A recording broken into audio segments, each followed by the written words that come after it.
Hello everyone, I'm Jaspreet Kaur and today we are going to start with a new chapter and a new topic, that is the structure of the atom.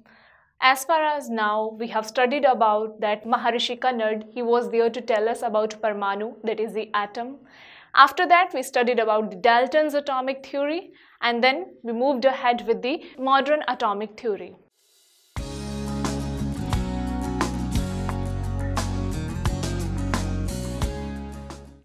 Today we are going to talk about Bohr's model of the atom.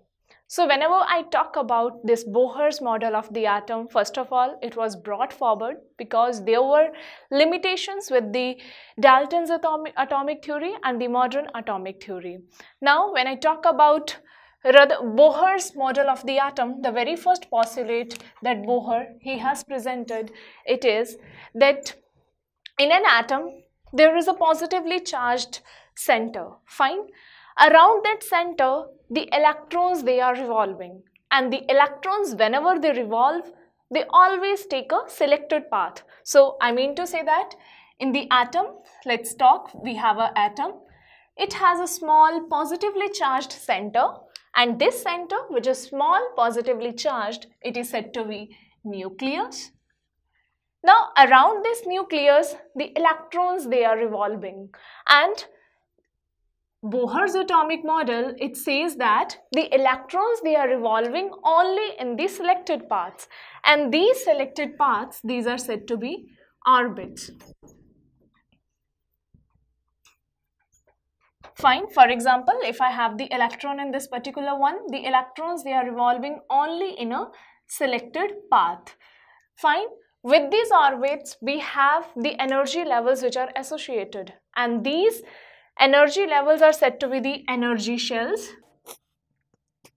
And it is obvious that whenever the energy shell or the energy is associated with any of the level, the energy is definite and the radius is also definite. So this is the first postulate of the Bohr's atomic model that says that in the atom there is a small positively charged center which is nucleus. Around this nucleus we have the different electrons that revolve. Fine. These electrons, they always revolve in a definite, or we could say that selected paths. These paths are said to be the orbits. Any orbit, it has a particular or the definite amount of energy which is linked to it. These energies, when they are taken for a particular path, it is said to be the energy levels, or these are said to be the energy shells. Fine. And these energy levels or shells, they are having a definite radius as well. So these energy levels that we have just discussed, which are present around the nucleus, these are designated with the numbering. For example, n is equal to 1, n is equal to the 2, and finally n is equal to 3, and so on. And they are designated as K shell, L shell, M shell. So whenever we have n is equal to 1, we will call that particular energy level as K energy level or K shell. If I have n is equal to 2, it corresponds to L. N is equal to 3, it corresponds to M, and then it will go on, so on accordingly. Fine. So this was the very first postulate of the Bohr's atomic model. Bohr's second postulate, it says that whenever the electron is revolving only in a particular orbit, let's say in a one orbit, it does not lose or gain energy. Let's talk about it. For example, this is my atom with the nucleus. Fine. This is the particular orbit. Fine. So Bohr's postulate says that if my electron is revolving in K orbit, fine, if it is revolving in this particular K orbit, then my electron, it will not be there to lose or gain energy as far as it is present only in the K shell. जब तक electron K shell में रहेगा, neither it will gain energy और ना ही वो energy lose करेगा. So it will always have the constant energy if it is present in a particular orbit. And this is the second postulate. Whenever an electron is present in a particular orbit, it neither gains nor loses the energy. So here I mean to say that energy of my k level, when the electron is revolving in that, it will remain, energy will be constant. Therefore, these energy states, they are said to be the stationary energy states. From the word stationary, I need not to mean this thing that my electron is not revolving. My electron is revolving, but here the electrons, since they are present in a particular energy shell, they are revolving in that particular shell only, they are not changing their energy. Their energy level is stationary. That is why these shells, they are said to be the stationary energy shells, or the states, or the levels. From this particular postulate, there is another thing that comes to my mind that explain the stability of the atom.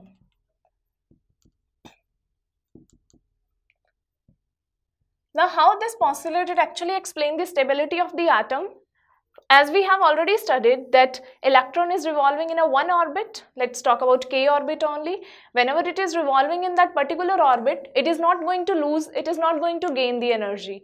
Okay, in that case it means the energy is almost fixed. If the energy is almost fixed, it means the concept that was given by Rutherford, that atom, it actually falls into the nucleus, it nullifies over here, because the electron, it is not getting into the nucleus, it's remaining in its own orbit. So here it is also explaining the concept of the stability of the atom, that electrons, they are revolving, nucleus is in its own place, so there is no as such thing that after some time the electron is accelerating and gaining more and more energy and falling into the nucleus. No. So here this concept is the one which actually explains the stability of the atom as well. Moving ahead to the next postulate, that says that only those orbits are permitted in which the angular momentum of the electron is the multiple of h by 2 pi. Let's talk about it, that only those orbits are permitted, or we could say that they are acceptable, where angular momentum of the revolving electrons is multiple of h by 2 pi. Now see, here h, which is being the Planck's constant. So it explains that we have the nucleus which is in the center, very positively charged and very small. There are the different energy levels which are present around this particular nucleus, fine, and the electrons, they revolve around these nucleus. This concept or this postulate, it says that if we are talking about the particular orbit, we might be having the different orbit which the electron is following, to travel or to revolve around the nucleus. There may be n number of the orbits, but this postulate means to say that, let's suppose this particular one, this orbit is not the multiple of h by 2 pi. If this particular orbit, it is not the multiple of h by 2 pi, then this is not at all permissible orbit. We can't take this orbit for saying that electron is revolving in this particular one as well. This postulate, it says that only those orbits are permitted, only those paths taken by the electrons are permitted or acceptable in which the angular momentum of that revolving electron is multiple of h by 2 pi. So mathematically, if I have to say, I would write it down as MBR, which represents the angular momentum.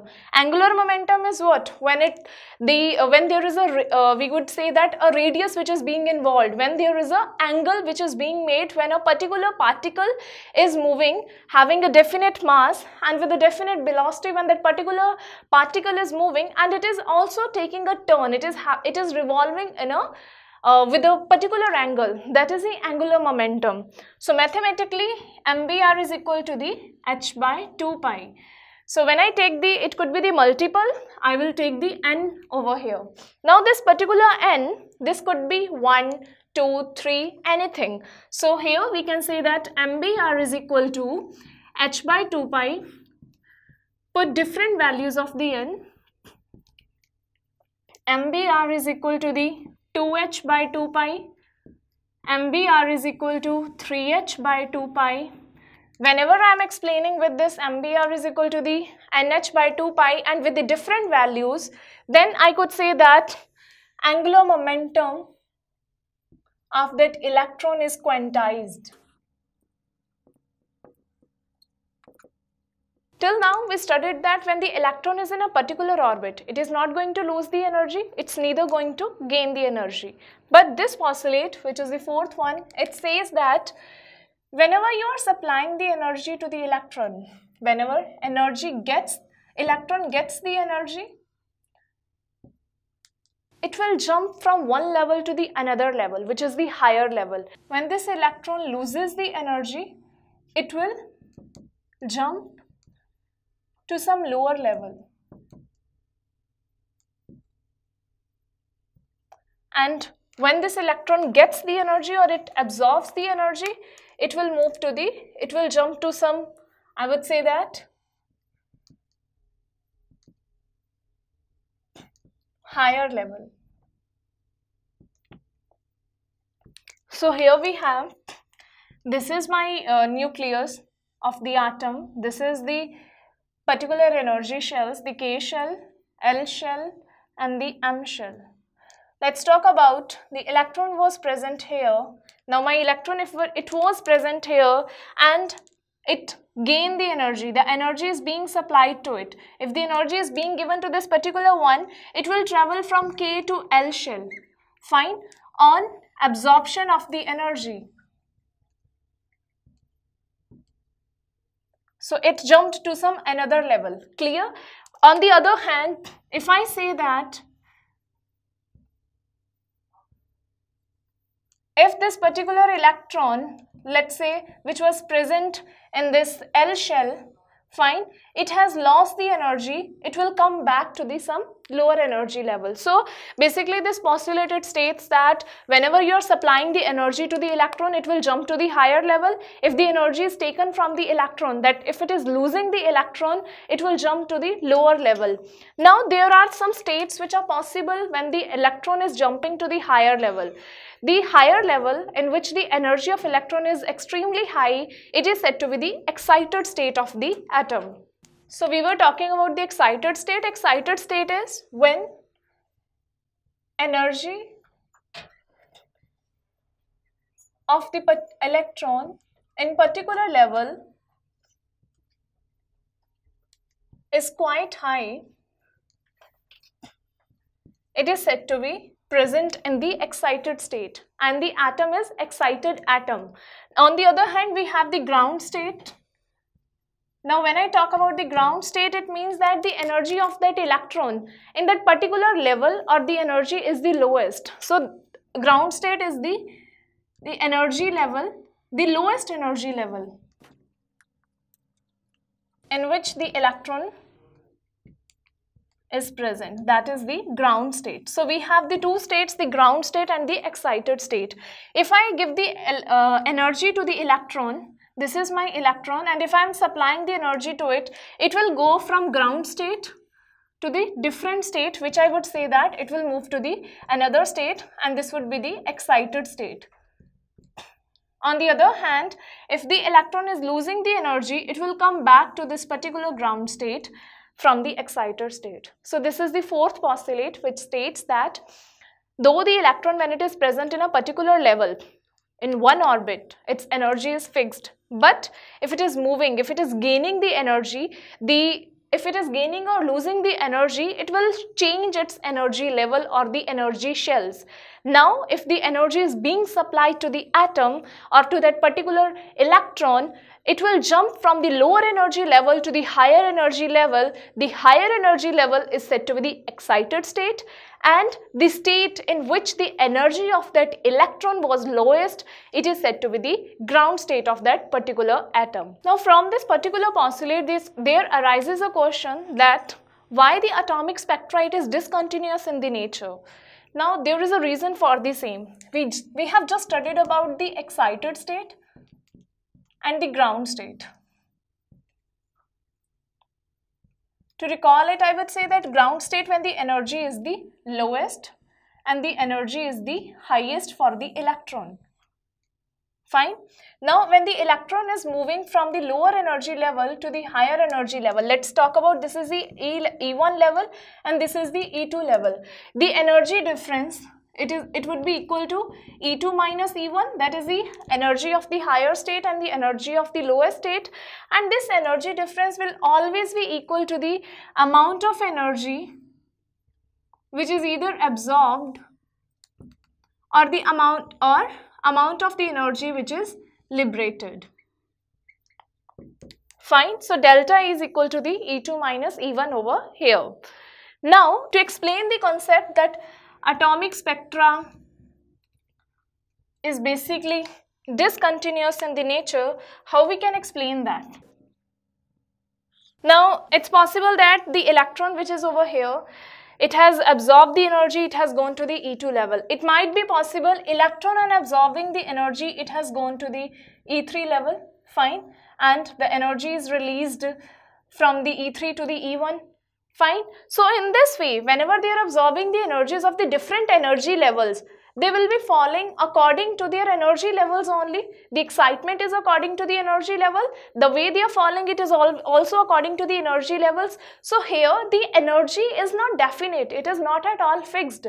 So it is possible that there is a different possible lines that are available in the atomic spectra, and that is there to justify the fact that atomic spectra is discontinuous, because the energy level of that particular electron which is being excited, it varies. It will vary according to the amount which is supplied to it. It will vary according to the amount which is liberated to it. So from here we could say that the atomic spectra is discontinuous in the nature. There is no continuity in the spectral lines that are being obtained in the atomic spectra of that atom.